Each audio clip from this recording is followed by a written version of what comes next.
IPL 2025లో ఈరోజు ఇంకో exciting match జరగబోతోంది. ఫస్ట్ మ్యాచ్లో సొంత గ్రౌండ్లో పంజాబ్ చేతిలో గెలవాల్సిన మ్యాచ్లో ఓడిపోయిన గుజరాత్ ఇప్పుడు ముంబై ఇండియన్స్తో ఫైట్కి రెడీ అవుతోంది. ఇంకో పక్క ఫస్ట్ మ్యాచ్లో చెన్నైతో మ్యాచ్లో ఓడిన ముంబై పాండ్యా కంబ్యాక్తో బోనీ కొట్టాలని గట్టిగా అనుకుంటోంది. అయితే ముంబై మీద గుజరాత్కి మంచి రికార్డు ఉంది. ఇప్పటి వరకు రెండు టీంలు 5 సార్లు ఐపీఎల్లో పోటీ పడితే ముంబై 2 సార్లు గెలిచింది. జీటీ 3 సార్లు గెలిచి డామినేటింగ్ పొజిషన్లో ఉంది. ఇక లాస్ట్ 5 మ్యాచ్లో రెండు టీంల ఇండివిజువల్ పెర్ఫార్మెన్సెస్ దాదాపు ఈక్వల్గా ఉన్నాయి. ముంబై 4 మ్యాచ్ల్లో ఓడి 1 గెలిస్తే గుజరాత్ 2 మ్యాచ్ల్లో ఓడి 1 గెలిచింది. 2 రిజల్ట్ రాలేదు.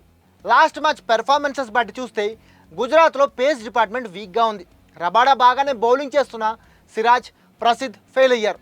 ఈ మ్యాచ్లో ఇషాంత్ ఎంట్రీ ఉండొచ్చు. అయితే స్పిన్ డిపార్ట్మెంట్ మాత్రం జీటీది బలంగా ఉంది. Indian local spinner Sai Sudharsan 3 వికెట్లతో అదరగొట్టాడు పంజాబ్ మీద. ఇక రషీద్ ఉండనే ఉన్నాడు. సో ఫస్ట్ మ్యాచ్లో అనుకోకుండా ఓడిపోయినా ఈసారి ఖచ్చితంగా గెలవాలని జీటీ పట్టుదలగా ఉంది. దానికి తోడు హోమ్ గ్రౌండ్ అడ్వాంటేజ్ కూడా ఉంటుంది జీటీకి. అయితే ఇక్కడ జీటీ పేస్ బౌలింగ్ ఎంత వీక్గా ఉందో అంతకంటే బ్యాటింగ్ ఇంకా వీక్గా ఉంది. ఎందుకంటే బట్లర్, గిల్ తప్ప ఇంకో ప్రామినెంట్ బ్యాటర్ లేడీ టీంలో. సాయి సుదర్శన్, తెవాటియా, రూదర్ఫోర్డ్ అన్ని మ్యాచ్ల్లో సూపర్ బ్యాటింగ్ చేస్తారా లేదా అనేది డౌటే. అదే టైంలో ముంబై టీంలో అన్ని ప్రాబ్లమ్సే. ఓపెనింగ్లో రోహిత్ ఫెయిల్ అవుతున్నాడు. ఇంకో ఓపెనర్గా అసలు ఎవరిని ఆడించాలో అర్థం కావట్లేదు. ఆ తర్వాత విల్ జాక్స్, సూర్య, తిలక్ వర్మలతో బ్యాటింగ్ లైనప్ ఎండ్ అయిపోయింది. హార్దిక్ కంబ్యాక్ ఇస్తాడు కాబట్టి అది బ్యాటింగ్కి మంచి ప్లస్ అవుతుంది. అయితే హిట్ మ్యాన్ రాణించడం ఇక్కడ ముంబైకి చాలా అవసరం.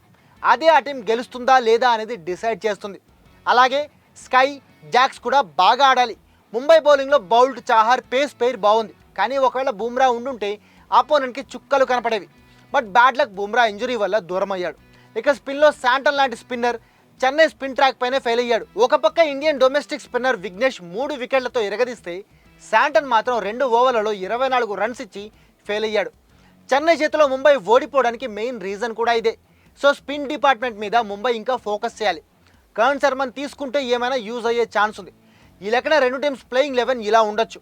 ఇందులో ముంబైకి Rohit Sharma, Hardik Pandya, Trent Boult key players. జీటీలో Gill, Buttler, Rabada key players. ఈ రెండు టీమ్స్లో Rohit Sharma versus Rabada, Hardik Pandya, Sky versus Rashid Khan, Gill, Buttler versus Boult, Santner fight ఇంట్రెస్టింగ్గా ఉండొచ్చు. ఫైనల్గా పిచ్ గురించి మాట్లాడుకుంటే ఇది ఆల్రెడీ ఇంతకు ముందు వీడియోలో చెప్పుకున్నట్లే మిస్టరీస్ పిచ్. ఇక్కడ ఎవరు ఎప్పుడు గెలుస్తారో చెప్పలేం. ఇక్కడ ఒక్కసారి బౌలర్లకి సపోర్ట్ దొరికితే ఇంకోసారి బ్యాటర్లకి బెస్ట్ పిచ్లా ఉంటుంది. సో ప్రెడిక్షన్ కష్టం.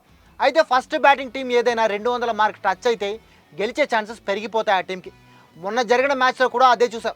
అయితే హోమ్ గ్రౌండ్ అడ్వాంటేజ్ గుజరాత్కి ఉన్నా ఈ మ్యాచ్లో ముంబై గెలిచే ఛాన్స్ కొంచెం ఎక్కువగా ఉంది.